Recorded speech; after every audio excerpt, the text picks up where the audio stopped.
Hi guys, White Witch 110. This is my second take. Okay, let's do this. Just finished the second story. Girlfriend. If this is how he communicated, I wasn't interested. It had been a month since I had heard from him. You can imagine my surprise when his number came up on my phone. Hey, you up for investigating? He was upbeat. Thank you for asking. I'm fine. How are you? I asked sarcastically. I'm good. He was confused. So did you want to go? I haven't heard from you in a month. I could say the same thing to you. He was quick to reply. Touché, I said. Where and when? Saturday, abandoned asylum, 45 minutes east. It's small. Anyone else? No, only us, he answered. They were horrible places. People were treated terribly. Some were dropped off and left to die. That's no way to live, I said. He agreed. I'll let you know Friday, I told him. The air had grown cooler over the following days. I waited on my porch for Rig. He pulled onto my driveway and I melted. Dressed entirely in black, his pale blue eyes took my soul. Hey, he leaned out the window. Hi, I said, getting into the car. Listen, I'm sorry about the other day. I'm terrible at phoning people, he admitted. Excuse me. His hand rested on mine. What do we know about this place? I asked.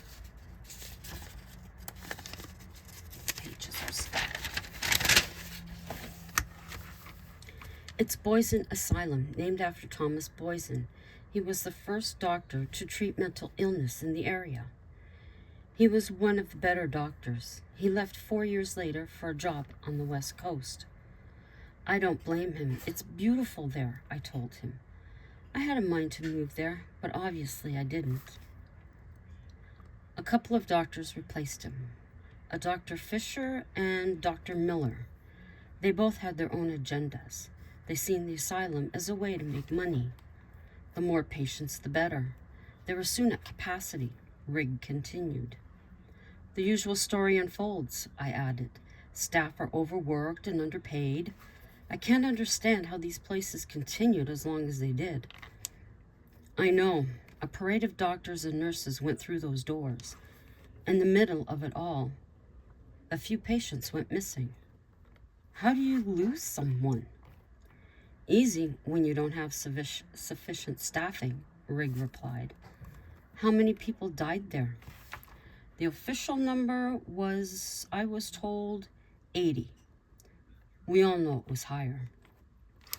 Standing alone, the building came into view. It demanded attention. The driveway was long and wide. It was constructed of limestone, plentiful in the area. Nature's best tape recorder. We parked in a spot provided in front of the building. Oops. The owners were there to meet us, a lovely couple by the names of John and Jess Vickers. They gave us a tour noting paranormal experiences. There were 3 floors, an attic, and a basement. The elevator had been installed in the 40s. We have ledgers listing the names of patients and causes of death, Mrs. Vickers advised. Dr. Fisher performed a number of lobotomies during his tenure. What these people endured, they shouldn't have had to, Rig said. With all facilities, there was an on-site janitor. Jim Thomas was his name. He was very protective of the women. Rig, I suggest you tread lightly, Mr. Vickers said. The sun was fading. Security would patrol the grounds, but not inside unless required. Let's hope there's no need to, I said. John and Jess wished us luck and left. We watched as the taillights of their vehicle disappeared from view. There was only darkness now. My eyes played tricks. Figures appeared to dart through the line of pines an expanse of grass surrounding the asylum. "Anything interesting?" Rig asked. "I thought I seen movement out there, but I'm sure it was nothing." "Funny they never mentioned graves. Usually there's a patch of land that unclaimed bodies are buried in." It was time to break out the spirit talker. "Hello, my name is Rig. This is my friend Dusty." Wow. I had been demoted to friend. I sensed myself pulling away from him. My feelings were deeply hurt. Mentally, the distance between us was growing. "I want to see those ledgers and get some names," I informed him. In the office, I flipped through the pages. Dog-eared and ripped, the smell of old paper caused me to smile. Noted a couple of names, I placed the ledger back on the shelf. "Let's get into this investigation." His voice was very professional. "Is there anyone with us this evening?" He received no response. "You don't like talking?" Again, nothing. "Do we walk away?" I asked. "No, we'll try another spot," Riggs said. We moved along the hallway. "Can you see this box in my friend's hand? If you get close enough and talk into it, we'll hear you. There are thousands of words your energy can choose from." "Katie," came through. "Katie, how are you?" I asked cheerfully. "She's dead," Rig commented. I wasn't appreciating his attitude. "Why are you here?" the female voice asked. "We're here to speak with you.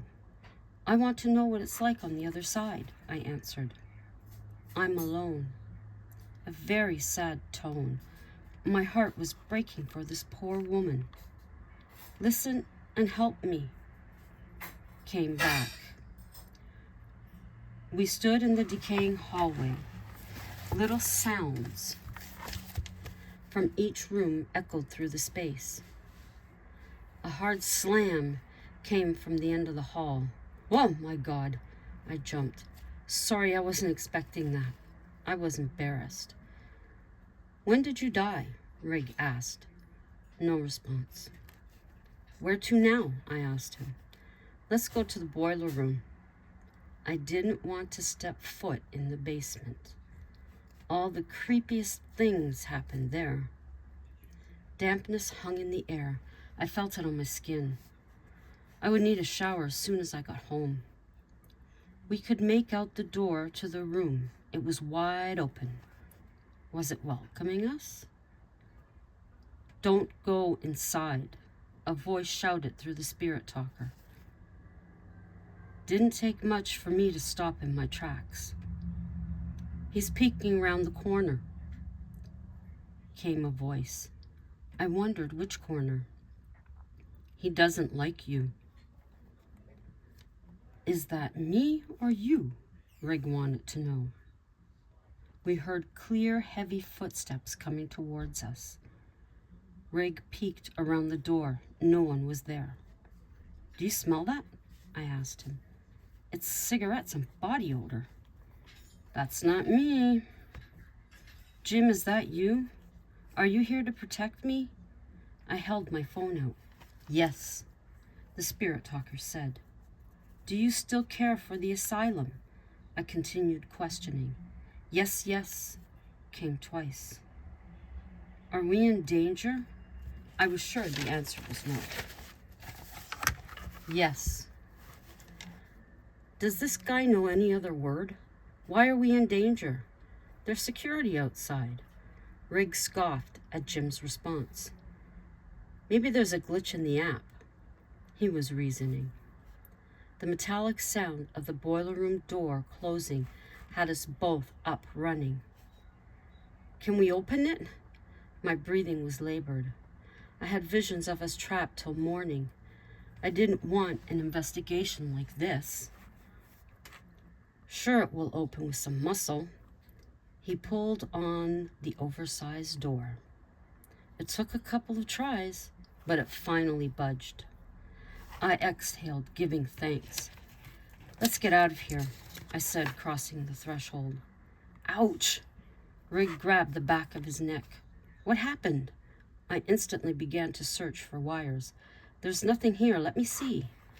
I pulled his hands away. One long, deep scratch was on his neck. It was sore red and bleeding. "We need to get that tended to." "We should go," I said. "I'm fine. The bleeding will stop." He waved off my concern. My anger toward him kept building. I couldn't understand what I had seen in him other than his looks.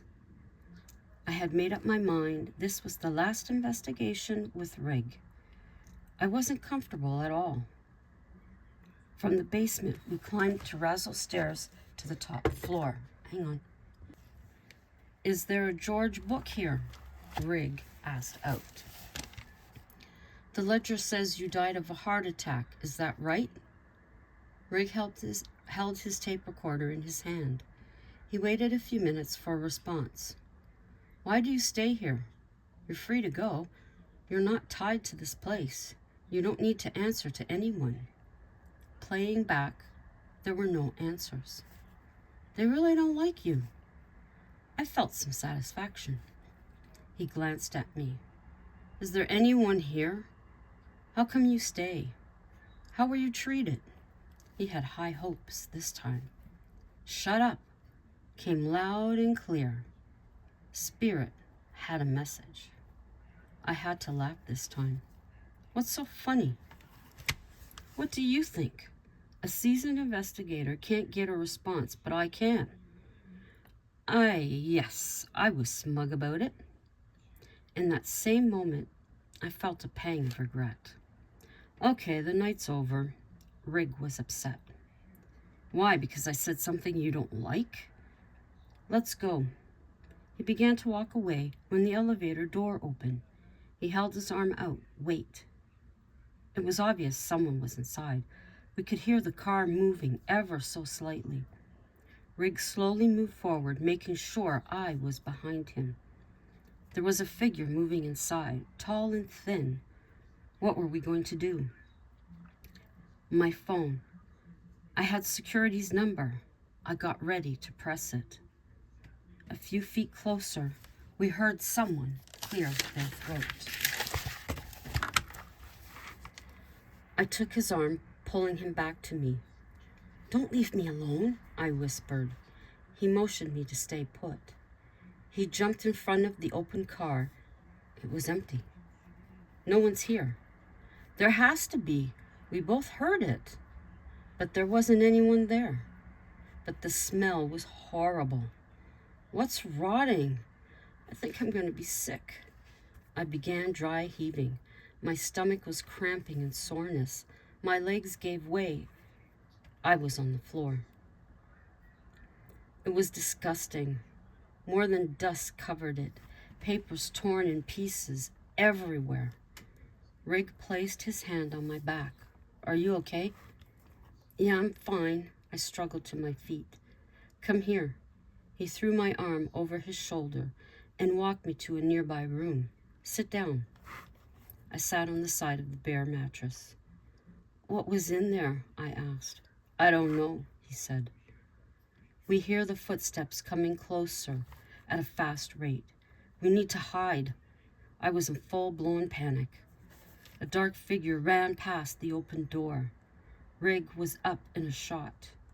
"No one's here," he shouted in frustration. He ran his fingers through his hair. "What's going on?" I had no answers for him. We heard a distant scream and the sound of police sirens. Everything was kicking off at the same time.